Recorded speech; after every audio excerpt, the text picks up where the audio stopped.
Hello, welcome back to Blockbusters. I'm Michael Bradow. I'm Jeremy Alves. And this is our review of the 2020 animated film, Whisker Away, directed by Junichi Sato and directed by Junichi Sato and Tomotoka Shibayama, written by Mario Okada. It's rated PG. It's an hour and 44 minutes long. It has a Rotten Tomatoes tomato meter score of 93%, a user score of 78%, an IMDb score of 6.7, and no Metacritic score. It is a Netflix original, and yeah, that's all. That's everything. Yeah. So the other thing you could do is just read the plot. Well, yeah. Sorry, I lost track of how we do things for a second. No awards, by the way. Yeah. Mio Sasuke is in love with her classmate Kento Hinode and tries repeatedly to get Kento's attention by transforming into a cat. But at some point, the boundary between herself and the cat becomes ambiguous. Yeah, that becomes like more than 40 minutes, then that happens. Yeah. But yeah, that is true. She's in love with Kento. Hinode? Well, that's his last name. Yeah. Hinode. Fun fact? Yeah, I guess fun fact when it was originally meant to premiere at the cinema in Japan and the USA, but because of coronavirus outbreak, it was picked up by Netflix and premiered worldwide on Netflix. Okay, fair enough. And then I guess this is the other one. This is not even on IMDb, by the way. This film takes place in Tokoname, Japan, since director Shibayama Tomotaka grew up there. Many scenes in the film are directly taken from those actual places. That's pretty PogChamp. I mean, you gotta base your place off somewhere. Yep.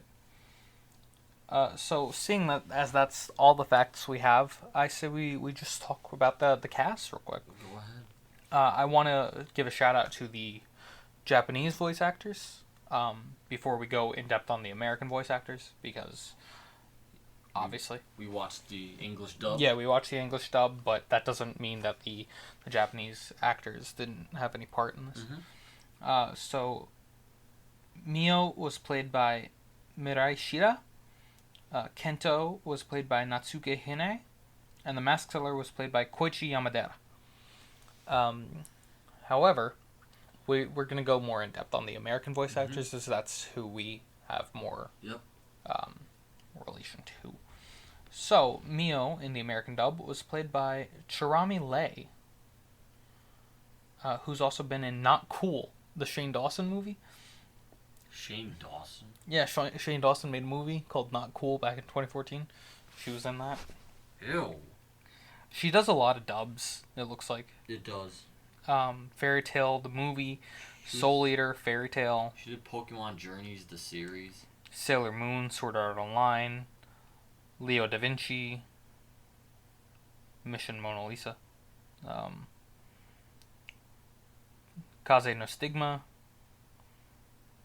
Monster High, The Great Scarier Reef. Nice. Boruto. Shiki. Is This a Zombie? My Bride is a Mermaid. You know, a lot of dubs. Yeah, I know. Which someone has to, right? So. Oh, don't get me wrong, of course. Do not get me wrong.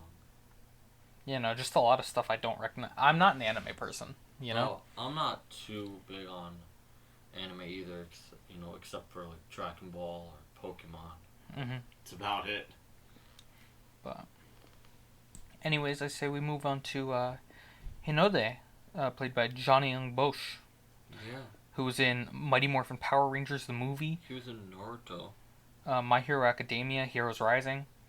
Bleach. Pokemon Origins. Power Rangers Turbo.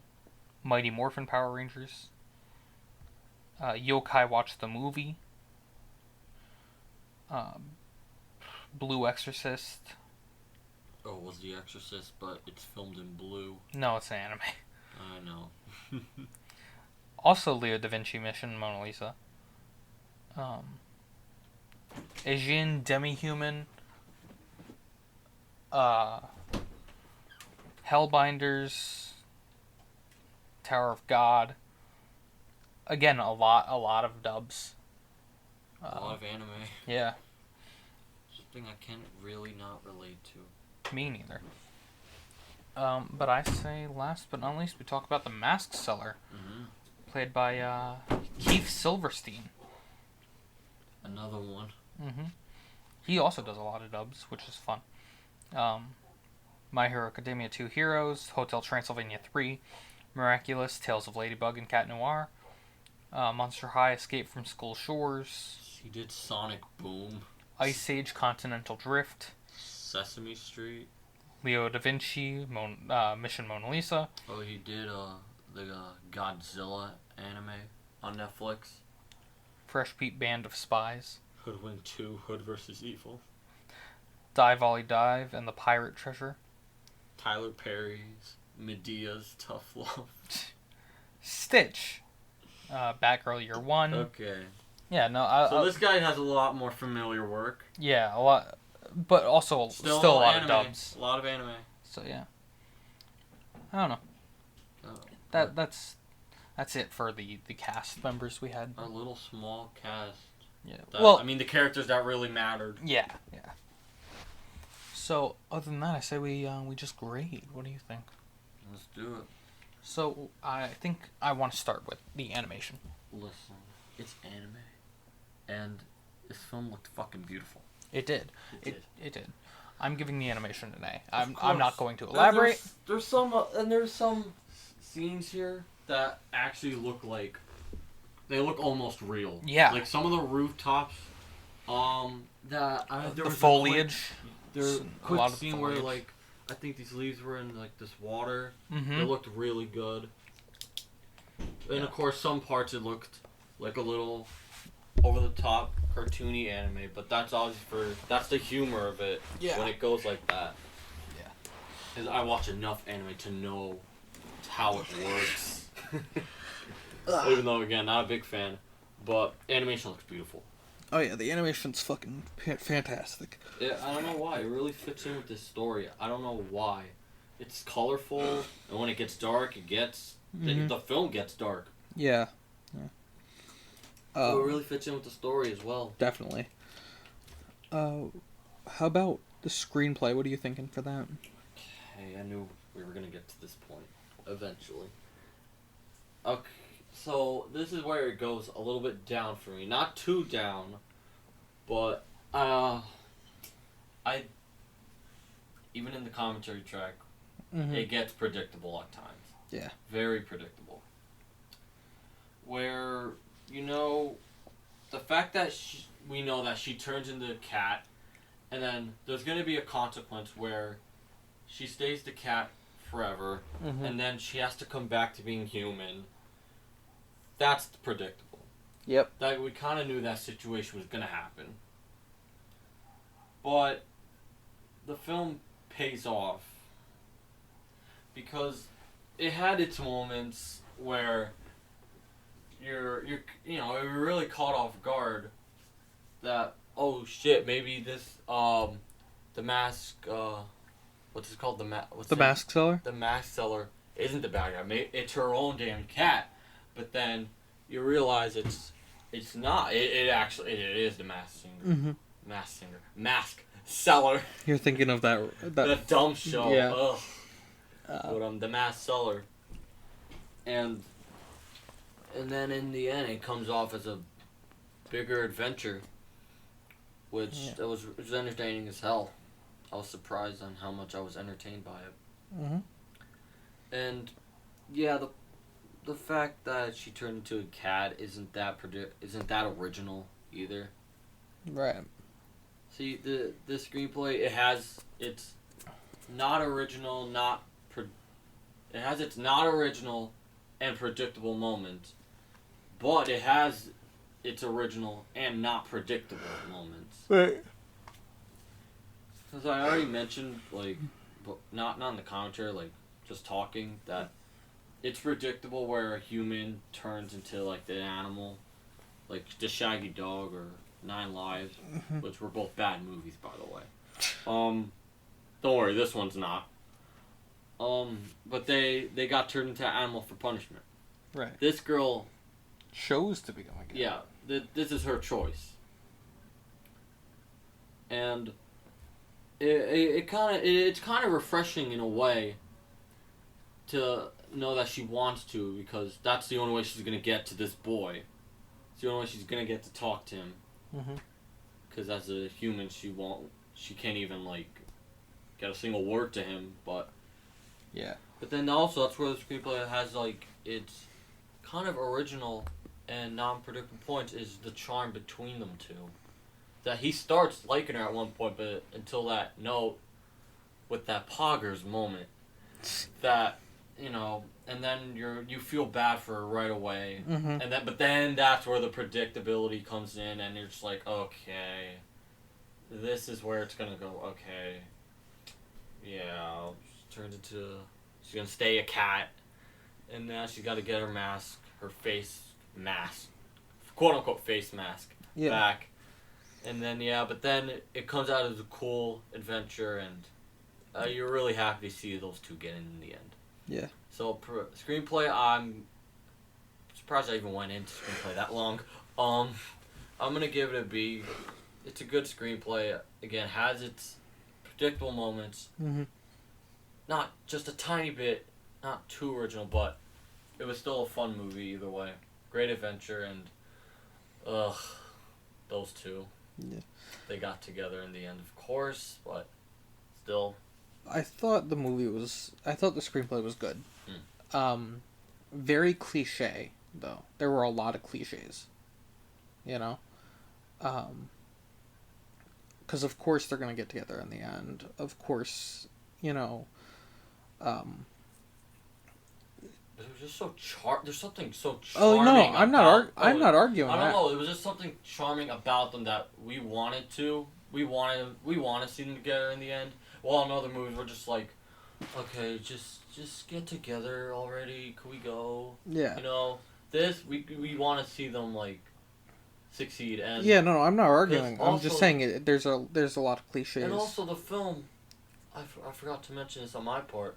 It has a kind of a good message to it, because again, relating to the other stupid movies, of course they gotta appreciate their families when they're the animal, right? Blah blah blah. This one kind of shows you don't know what that person is going through. Yeah. Which is always kind of a good message, because you don't know what a person's going through. No, you do not. So yeah, the film got away with also a good message, while it had its good moments, but it had its, like you said, cliche, predictable moments. But it just picks up. Yeah, no, I was in the same boat as you. I'm gonna give it a B. But it's surprising. It was just so surprising. We weren't That's the word. So surprising. We weren't expecting to give it a B. However, I say music, and then the final grade. What do you think? No, music. I don't know. I didn't really focus on music. Music. You want to take over, because I really don't know for music. I think the music was very beautiful. It really fit the story extremely well. When the tone was darker, the music got more morose. When the tone was lighter, it was very cheerful.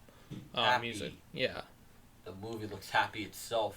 I don't know. Until it needs to be dark. You even pointed out the music in one scene.